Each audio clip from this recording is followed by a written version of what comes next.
एक मुलगा अभ्यास करत नसे, तो मतिमंद होता, म्हणून त्याची आणि अंबिका खूप दुःखी झाली. ही घटना आहे कुरवपूर गावातील. त्याच ठिकाणी दत्तगुरूंचे अवतार लोकांचे कल्याण करण्यासाठी अवतरले होते.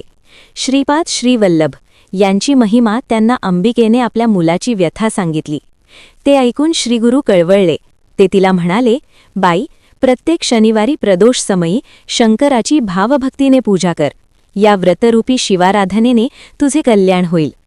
त्यांनी तिला व्रतकथा सांगितली. उज्जयिनीचा राजा चंद्रसेन याचा जिवलग मित्र मणिभद्र हा परमशिवभक्त होता. शंकराने त्याला प्रसाद म्हणून एक तेजस्वी मणी दिला होता.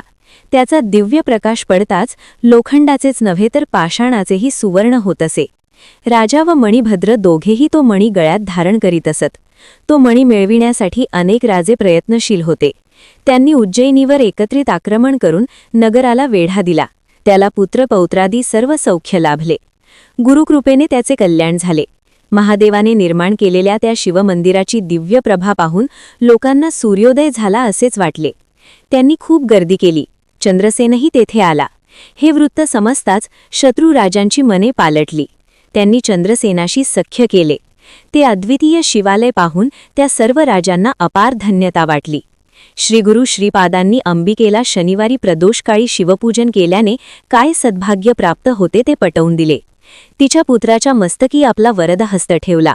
त्यामुळे तो महाविद्वान झाला. त्याचे पांडित्य पाहून ब्रह्मवृंदांनी आर्यच्य व्यक्त केले. त्याची सर्वत्र मोठी कीर्ती झाली. श्रीपादांनी अंबिकेची इच्छा याच जन्मात पूर्ण केली. त्यानंतर अंबिका श्रीपादांनाच शिवस्वरूप मानून नित्य प्रदोषकाळी त्यांचीच पूजा करू लागली. तिच्या पुत्राचा विवाह झाला. अशा प्रकारे अध्याय 8 मध्ये दिलेला हा उपाय तुम्ही सुद्धा संतान चिंता, मुलांचे कल्याण होण्यासाठी करायचा असेल तर करू शकतात. यासाठी तुम्हाला जर मराठी प्रदोष व्रत पुस्तक हवे असेल तर कमेंटमध्ये पुस्तक घेण्यासाठी लिंक आहे, तेथून घेऊ शकतात.